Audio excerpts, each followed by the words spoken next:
Okay, so this is the front coilover assembly. When RideTech ships it, it's got the rubber top end already assembled. It comes already assembled like this. But they have an option for a hard mount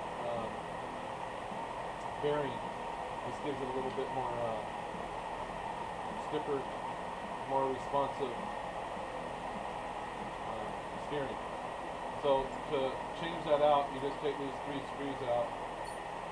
There's actually 6. You see the other 3 sitting here. Those are kind of just for looks. I'll show you that in a little bit. Anyway, take off your dampener knob. This is a quartz screw. And then you're going to need a 7/8 wrench. And just turn that nut off. Hold the bottom of the coilover assembly so it doesn't turn on it.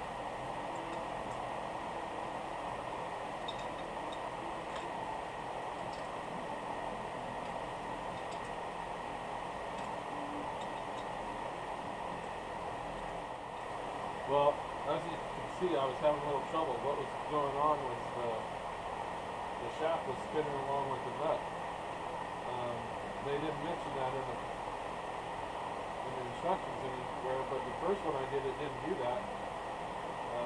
So I'm going to use the ratchet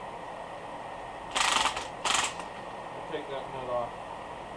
Now it came right off, but the wrench wasn't working. So hopefully you got a ratchet wrench if you can run across that. Pop off this washer. These are all just saved if you want to. The rubber bushing is more for the street setup. Gives you a little bit more smoother ride. Gives a little bit of cushioning there. A little bit more quiet too. So basically you're taking the top end of this off until you get down to that right there. This comes off and you have basically the retainer and then there's 3 super thin washers here that we have grease on. Those stay there. And then the new assembly, the bearing assembly, you take this part, slip it on over that. And those washers just give that a little bit of clearance there. And then you slip that over that. And then you put the nut back on. I'll use this again.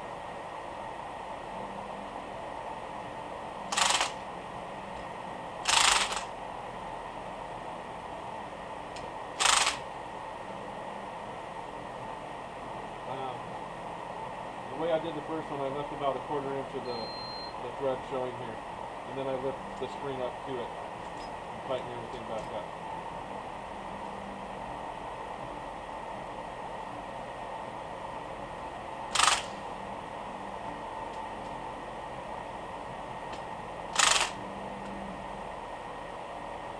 Okay, now flip it over. Get everything lined.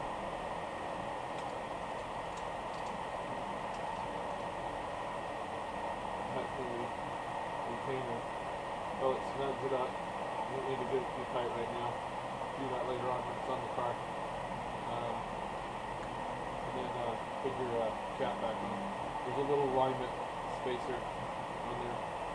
That's another reason you want that down about a 1/4 inch, because the cap overhangs the threads a little bit. Tighten it back up. Remember to hold the knob when you tighten it up so you don't spin it and over torque it. Okay. Now we go put it in the car. Okay, so now we're going to put the coilover assembly inside where the strut tower was. This setup actually gives you 2 two different options. You could go to where it's straight on the top of the coilover, or you could go a negative camber by changing these three screws that the plate holds onto. Typically you do that on the track and you keep it straight on the street. So I just mark which ones are the straight ones, which ones are the negative camber. And then on this plate there's screw holes, and then there's machine screwed holes for the smaller screws. So basically just tuck this up underneath.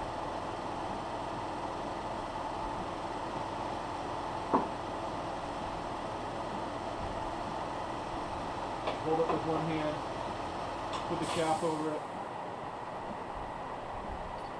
grab one of your screw holes,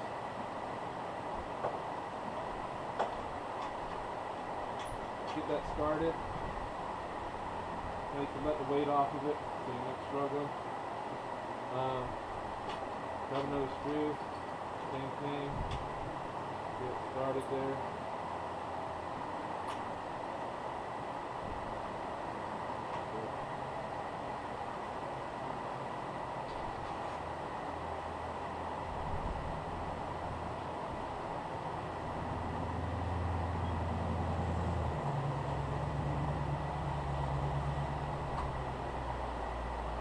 Kind of want to uniformly tighten these. Twist it up, but don't snug them down yet.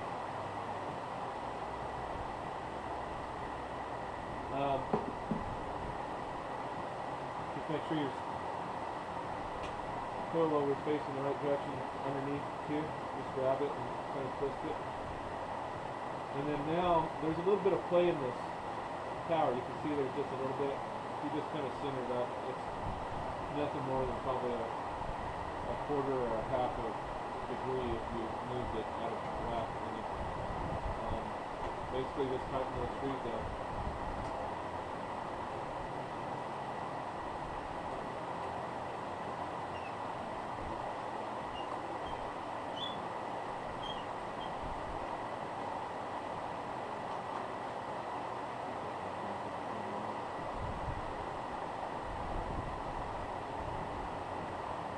So, this one damn screw is trying to spin the whole assembly, so I'm now going to do what I had on the other side. And then match. Tighten the money so this one screw doesn't spin it. So push it a little out of the line. Okay, just snug these up. And then go underneath and grab that one. These three short ones are just for looks, basically. They don't do nothing, they're just go in there and snug them up. Okay, and then we'll go below and do the connection down there. Okay, so now we're down on the bottom side. We're going to put the control arm, spindle I should say, back into the strut, or the coilover now. Since the coilover is a little bit shorter, I'm going to jack this up a little bit to line it up.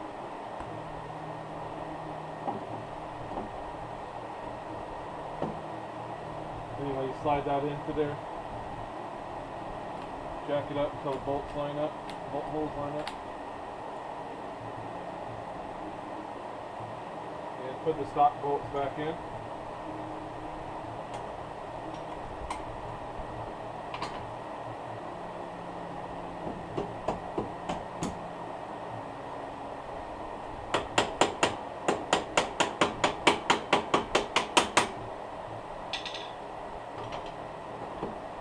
You guys have never used a rawhide hammer before. They actually are pretty nice to have because they don't mar anything up while you're hammering it, but they're also pretty sturdy. Unlike a rubber hammer, kind of get damaged up after you start hitting them. I don't know where you find one. I've had this for almost 30 years,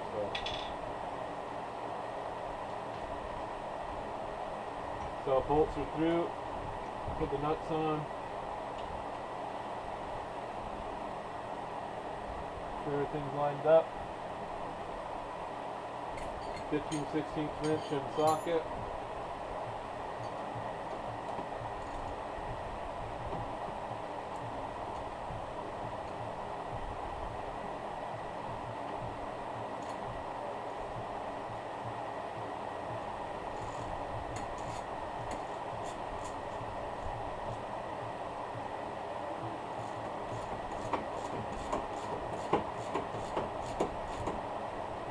Just get it right before I snug it. Stop. Get both of them like that. Now, since you're doing a complete swap here, you're going to have to get the car wheel on.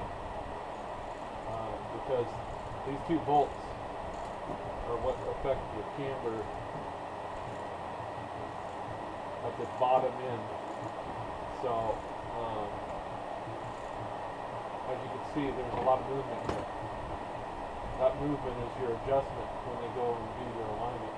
So just try to set it kind of like halfway in the middle, and you should be okay to drive it until you get to alignment shot. But I wouldn't go too far without doing it. The car might be a little squirrely. I just used the bolt on the edge of this where I did the other side also. And you want to get these pretty damn tight. There's probably a torque rating on that, but since I'm going to take it straight to the alignment shop, I'm just going to tighten it up. And I think that'll be good enough until they do it.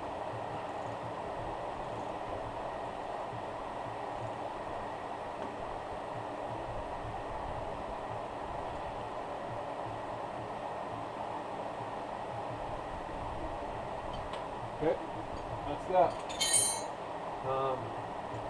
Put your ABS retainer back in.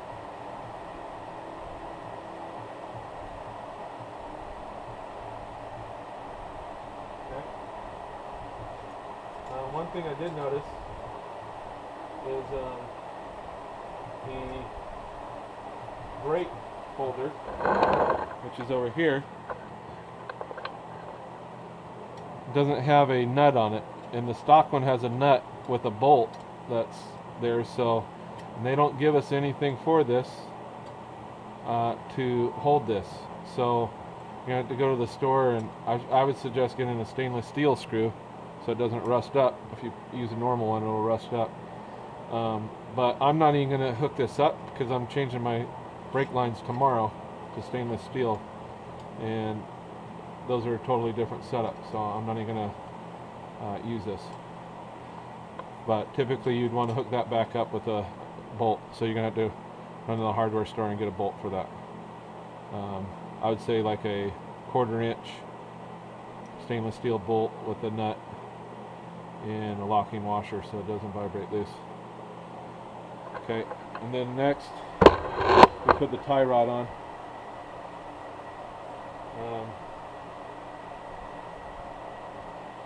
There's a right and left one of these. You just got to look at the stock one that you take off, which I already took off. It was a lot longer. It was about probably about 3 or 4 inches longer than this one. The only reason is they use a different setup for where it's tied to the strut or to the coilover. But there's 2 little washers that come with it. Those washers go on the bottom here to your sway bar, so when you tighten it up, it doesn't pinch it. So you put one on each side, and then the nut that it comes with. Spin that on. And you're going to need a 14 millimeter, and it's got to be thin, open and rich, and a 17 millimeter wrench to do this. And the 14 goes on the inside here. right next to the tie rod. And obviously the ratchet goes on the nut.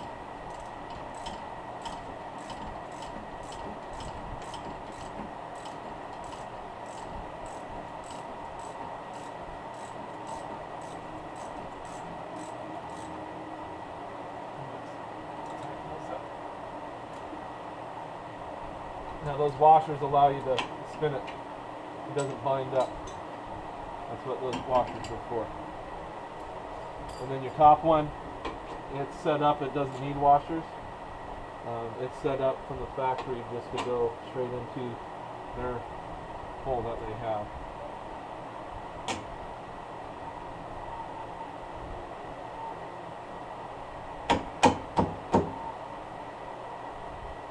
Again, a 17mm locking nut goes on that. And same thing, 14" or 14mm on the back side. Let's see here. Go from the top.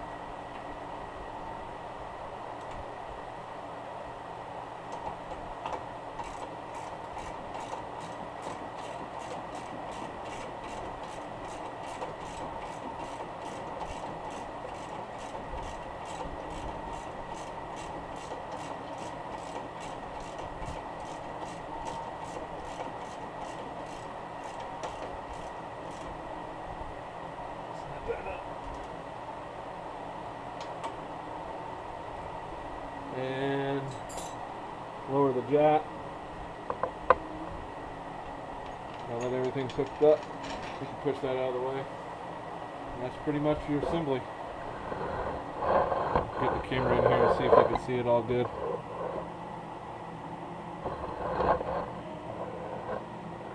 And then the back side over here.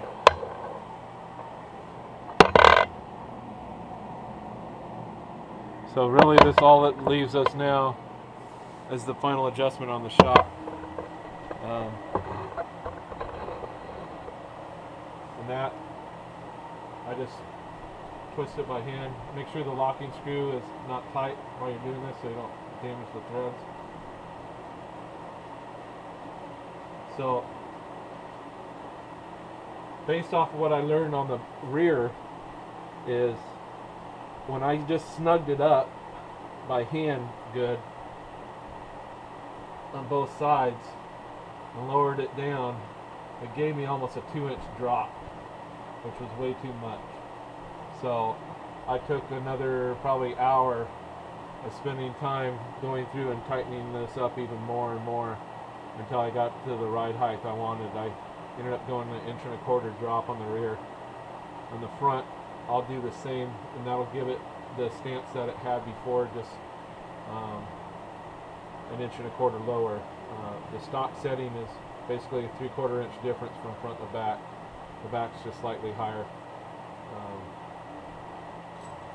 So I took a measurement from the bottom of this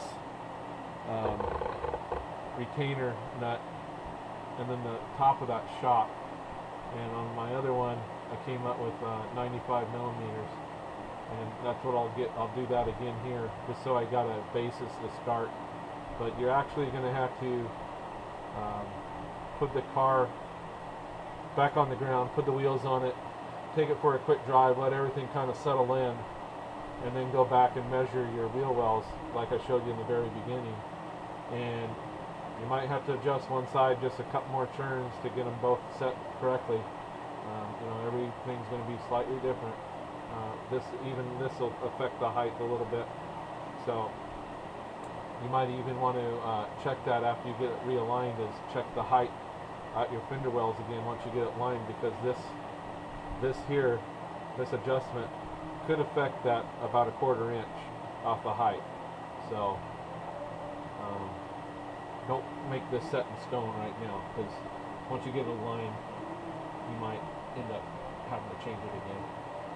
But get it close. That way when they do the alignment, it's really close to where you want it. So I'm just going to twist this in until I get it where I want it, and then tighten up the retaining lock nut. And that's it, and then I'll be putting on the tires.